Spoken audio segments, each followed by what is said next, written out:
Shri Krishna friend, स्वागत है आप सभी का मेरे यूट्यूब चैनल में। आज आपके साथ एक स्टोरी शेयर कर रहे हैं फ्रेंड, जिसका शीर्षक है छलावा या देवदूत। तो चलिए स्टोरी की शुरुआत करते हैं। ये कहानी 90 के दशक की शुरुआती साल की है, जब गांव में जल्दी से कोई यातायात व्यवस्था नहीं हुआ करती थी।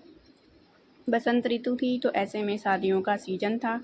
एक परिवार को न्योता आया था थोड़ी दूर से। पुराने रिश्ते थे उनके उस परिवार से, क्योंकि अब वो परिवार यहाँ से 10 कोस दूर जाकर बस किया था। ऐसे में पुरुष तो शायद सीधे बारात वाले दिन ही जाएं, क्योंकि उनको अपनी नौकरी का भी देखना होता था। मगर औरतें पहले से जाया करती थी, ताकि शादी ब्याह में घर के कार्यों में कुछ हाथ बटा सके। और आखिर यही तो एक मौका होता था जब उन्हें भी अपने बिछड़े हुए दोस्तों के साथ हंसी मजाक करने का संयोग मिलता है।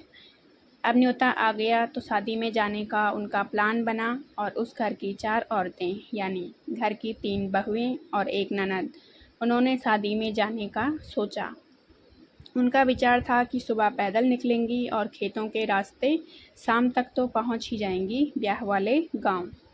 अगले दिन सुबह के समय घर की दिनचर्या को पूरा करते करते उनको जाने में थोड़ी देर हो गई, क्योंकि सूरज सर पर चढ़ाया था। हालांकि गर्मी नहीं थी बहुत ज़्यादा, बसंत ऋतु की शादी थी, मौसम बहुत सुहावना था। इसलिए उन्होंने सोचा कोई बात नहीं, दिन बड़े हैं तो शाम होते होते शादी वाले घर में पहुंच ही जाएंगी।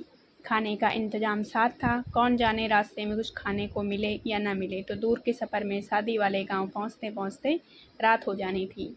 सफ़र शुरू हुआ और शुरू हुई साथ में उनकी बातें, क्योंकि लंबा सफ़र था तो बातें भी ज़रूरी थी, ताकि लंबा सफ़र भी आसान लगे। पगडंडियों के रास्ते चलते चलते एक पहर बीत गया, और चलते चलते वो सब कम से कम 3 कोस तो चले ही होंगे कि उनको रास्ते में एक कुआं दिखा।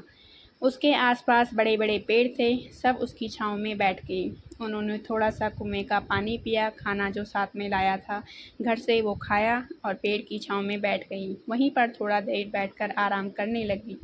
पेड़ की ठंडी हवा के झोंके और दूर का सफ़र, इससे कब उन्हें वहीं पर नींद आ गई पता ही नहीं चला।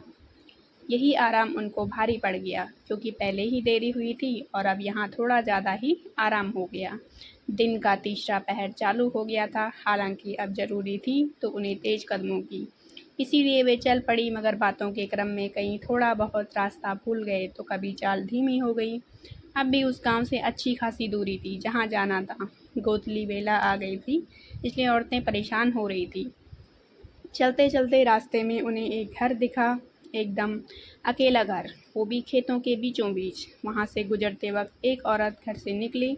उन्होंने उससे शादी वाले गांव का रास्ता पूछा। पूछने पर उसने कहा कि वो तो आप उल्टे रास्ते आ गई हैं, काफ़ी देर हो जाएगी वहाँ पहुँचने में। फिर कुछ बातों के बाद उस औरत ने उन्हें वहाँ उसी मकान में रात बिताने का उपाय दिया।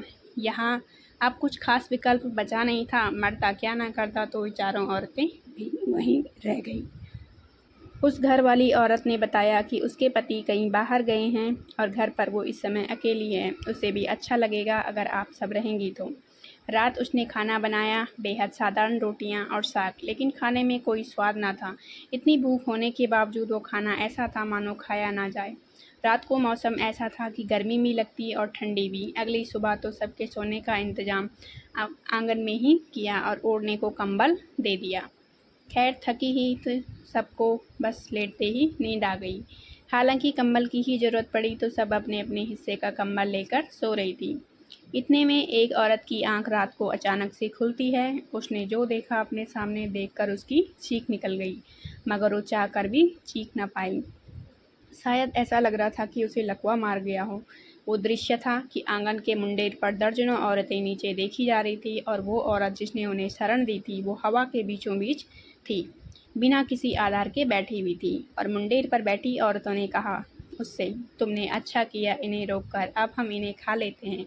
मगर वो औरत जिसने उन्हें शरण दी थी वो अड़ी थी कि नहीं, हम मनुष्य नहीं हैं जो विश्वास में लेकर विष थे। खैर वो यात्री औरत ये सब देखकर सुन रही थी, मगर उसे देख ऐसा महसूस हो रहा था कि उसके प्राण निकल गए हो। वो चाह कर भी कुछ बोल नहीं पा रही थी और ना ही हिलडुल पा रही थी।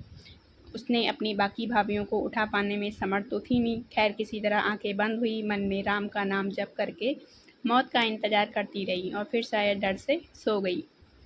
सुबह भैंसों की घंटियों की आवाज़ से उन सब की नींद खुली। जब चारों तरफ देखा तो चरवाहों ने उन्हें घेरा हुआ था। अचानक ध्यान आया, ना वहाँ कोई मकान था, ना कोई औरत, और खाट कंबल भी नहीं जिस पर वो सोई थी। वास्तविकता में तो वो ज़मीन पर लेटी थी, मगर ये क्या, किसी को कुछ समझ नहीं आया। जब उसी चौथी औरत ने रात की बात बताई कि उसने क्या देखा, तो ये सुनकर सबके होश उड़ गए। पता नहीं वो औरत क्या थी, मदद करने वाली कोई देवदूत थी, कोई डायन थी, मगर जो भी था, ये अनुभव उन चारों औरतों के जीवन का सबसे बड़ा डरावना किस्सा था। तो ये थी फ्रेंड एक छोटी सी हॉरर स्टोरी। आप सबको कैसी लगी कमेंट में ज़रूर बताइएगा। वीडियो पसंद आए तो प्लीज़ वीडियो को लाइक, कमेंट एंड शेयर ज़रूर करना। आज की वीडियो देखने के लिए आप सभी का दिल से धन्यवाद। मिलते हैं आपसे नेक्स्ट वीडियो में नए टॉपिक के साथ। जय श्री कृष्णा दोस्तों।